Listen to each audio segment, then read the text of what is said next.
Okay, सो जो मैं new exercise की बात कर रहा था वो यही है ना।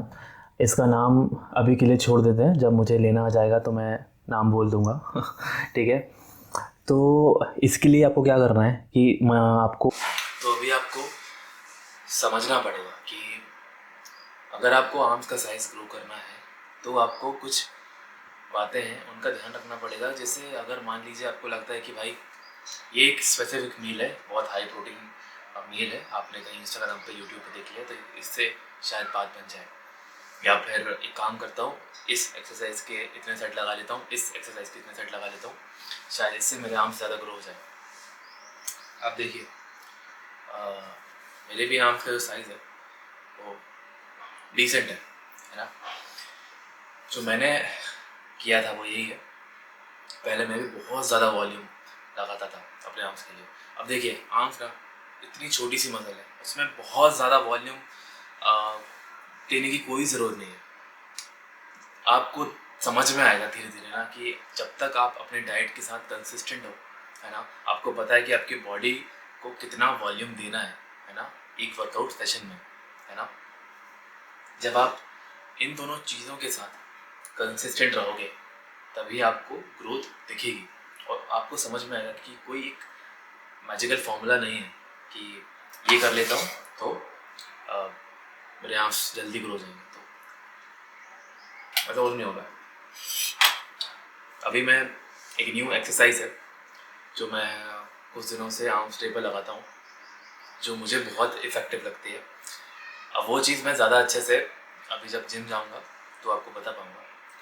तो मिलते हैं जिम वर्कआउट के बाद।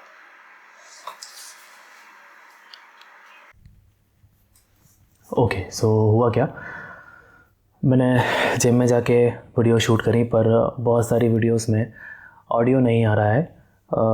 मे बी माइक के वजह से माइक बहुत दिक्कत दे रहा है, और मैंने एक न्यू माइक ऑर्डर भी कर दिया है, तो तब तक के लिए एडजस्ट करते हैं। ठीक है, अभी बात करते हैं first exercise, triceps push down with rope. आपको पता है कि tricep push down with rope के साथ कितना ज़्यादा आपको अच्छा कॉन्ट्रैक्शन और कितना अच्छा स्ट्रेच मिल सकता है। आर्म्स के लिए बाय फार जो मुझे पर्सनल एक्सपीरियंस से जो लगता है वो बेस्ट एक्सरसाइज है ट्राइसेप के लिए, है ना।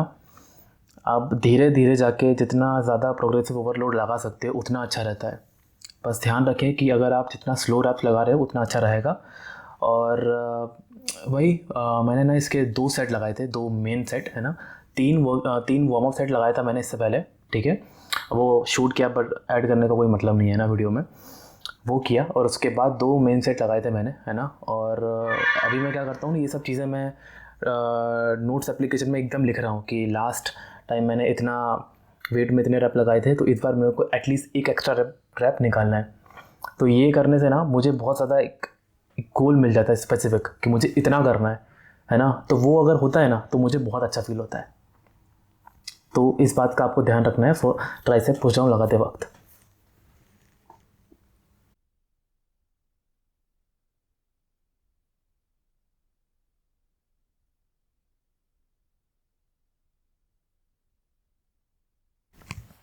ओके, तो जो मैं न्यू एक्सरसाइज की बात कर रहा था बाइसेप्स के लिए, वो यही है ना। तो इसके लिए क्या करना है, इसका नाम छोड़ते हैं अभी के लिए, ठीक है।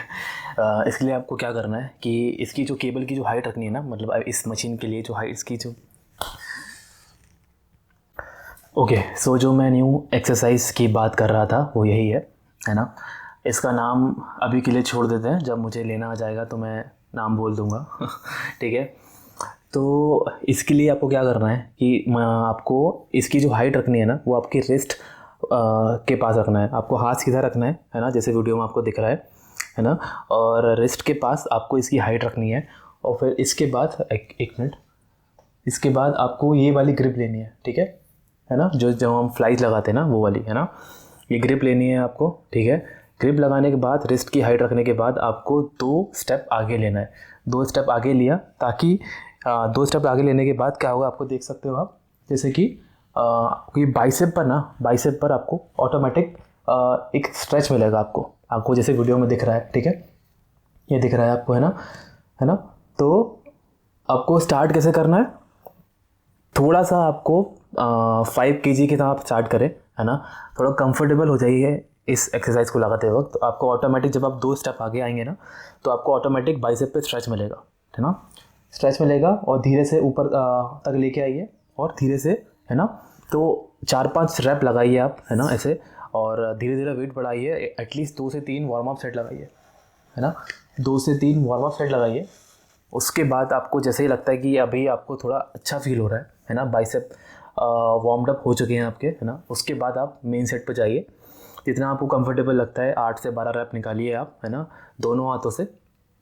और आप देखिए मुझे इतना ज़्यादा सही इसमें स्ट्रेच मिलता है ना, मतलब ऑल द टाइम। आप पहले रैप से लेके फेलियर तक आपको जो स्ट्रेच मिलेगा ना, वो शायद किसी और एक्सरसाइज में इतना अच्छा मिल नहीं सकता। तो आप एक बार करके देखिए, मुझे बहुत अच्छी लगती है बाइसेप्स की एक्सरसाइज। तो जो सेकंड एक्सरसाइज रहती है बाइसेप्स के लिए, वो मेरी केबल ही बोलेंगे ना इसको, नहीं केबल नहीं, हम सॉरी, जो भी है छोटी वाली रॉड, है ना, उसके साथ मैं लगाता हूँ। अभी पहले ना मैं बहुत महीनों से डंबल्स के साथ बाइसेप कर्ल लगा रहा था। उसमें हो क्या रहा था ना कि मैं जो प्रोग्रेसिव ओवरलोड रहता है वो मैं ना इम्प्लीमेंट नहीं कर पा रहा था, ना ही एक भी एक्स्ट्रा रैप निकल रहा था, है ना, और ना ही मैं अब 15 kg के साथ कर्ल कर रहा था। मैं और कितना ही आगे जाऊँ, है ना, ज़्यादा 17.5-20 किलो से लगाने से कोई मतलब रहता नहीं है ना। फिर आप वो ईगो लिफ्टिंग हो जाती है ना, तो इतनी छोटी मसल के लिए इतना ज़्यादा वेट लगाना कोई मतलब नहीं रहता है ना। तो मैं इसलिए इस एक्सरसाइज पर स्विच कर गया हूँ, ताकि मैं थोड़ा ज़्यादा अच्छा कंट्रोल कर पाऊँ। और वही सेम चीज़ 8 से 12 रैप के बीच में निकालने की कोशिश करता हूँ मैं, है ना। और आपको बस ये ध्यान रखना है कि जब मेरा ना वर्कआउट बहुत ज़्यादा अच्छा होने लगा है, जब से मैं नोट्स एप्लीकेशन में सब चीज़ें लिखने लगा हूँ। मैं बार बार रिपीट कर रहा हूँ, आप भी करके देखिए एक बार। एक एक चीज़ आप डिटेल में लिखिए।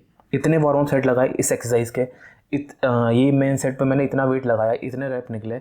दूसरे मेन सेट पे इतना वेट लगाया, इतने रैप निकले। आपको पता है कि आपको नेक्स्ट आर्म्स डे पर या नेक्स्ट चेस्ट डे पर आपको क्या करना है। आपके पास गोल रहेगा, आपके पास एक क्लैरिटी रहेगी।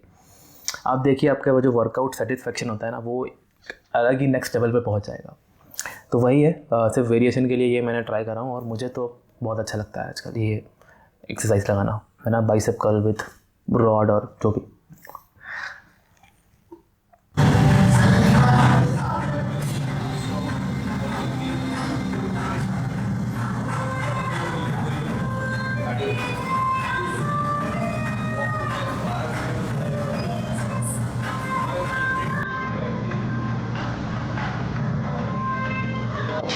बाइसेप एक्सटेंशन लगाते वक्त मैं एक चीज़ का बहुत ध्यान रखता हूँ, ये है जो इसकी हाइट रहती है। बहुत नहीं कर पाया, आई होप आपको वीडियो में दिखेगा।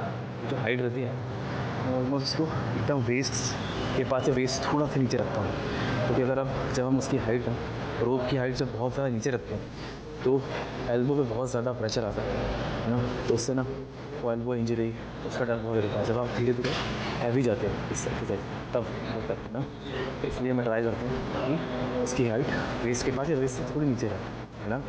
और ट्राई करो कि जब आप उसको परफॉर्म कर रहे हो तब आपको एल्बोस को एकदम ऐसा बाहर भी नहीं रखना और एकदम टक्ड इन भी नहीं रखना, वो तो हो नहीं पा रहा। बीच में मिडल में एकदम perfect spot. Okay, so last exercise bicep के लिए, इसके लिए भी मैंने एक नया वेरिएशन ट्राई किया है। अब होता क्या है ना कि बहुत टाइम से मैं भी स्टैंडिंग हैमर कर्ल लगा रहा था, तो वही प्रोग्रेसिव ओवरलोड एकदम इम्प्लीमेंट नहीं कर पा रहा था। एक भी एक्स्ट्रा रैप के लिए मुझे क्या करना पड़ रहा था, एकदम है ना पूरा बॉडी का हेल्प लेना पड़ रहा था। शोल्डर एंगेज हो रहा है, पूरी बॉडी एंगेज हो रही है। तो इसलिए मैंने सोचा कि एक काम करते हैं, प्रीचर कर्ल जिस बेंच पे हम लगाते हैं ना, तो उस पर मैंने सिंगल आर्म हैमर लगाना स्टार्ट कर दिया। तो वो ना एक अलग ही एंगल मिला मुझे भी, मेरी मसल को भी, है ना। तो वो जैसे कुछ अलग एंगल से हम हिट करते हैं ना सेम मसल को, है ना, तो वो एक एक वो जो यूज टू जाती है हमारी मसल, है ना, तो उसको एक कुछ अलग चीज़ मिलती है ना। तो मुझे ऐसा लगता है कि आप जैसे वेरिएशन ट्राई करते हो ना, वेरिएशन इसीलिए करते हैं कि मसल यूज टू जाती है सेम एंगल से, सेम एक्सरसाइज को हिट करते करते, है ना। तो इसलिए हम वेरिएशन की बात करते हैं। तो अभी मैं इस वेरिएशन को लगा रहा हूँ। मुझे बड़ा अच्छा लगता है अपने ब्रेकियालिस मसल के लिए, अपने फोरआर्म के लिए। आप करके देखिए। 3 वार्म अप सेट लगाता हूँ मैं पहले, है ना, उसके बाद 2 मेन सेट लगाता हूँ 10 किलो के डंबल के साथ, सिंगल आर्म लगाता हूँ मैं। और आप करके देखिए, मुझे तो भाई बहुत ही सही एक्सरसाइज लगी ये फोर आर्म के लिए और ब्रेकियालिस के लिए, पर्सनल एक्सपीरियंस है ना। और आप लगा के देखिए। हाँ, मुझे ना अपनी वीडियो यहाँ पर लैपटॉप पे और यहाँ पर टाइमर लगा के रखना पड़ा सही वॉइस ओवर देने के लिए। अब देखते हैं, वॉइस ओवर दे दिया है, कितना सही चाहता है, बहुत एडिटिंग करनी पड़ेगी। ठीक है, I will see you guys in the next shot और in the next video. Thank you.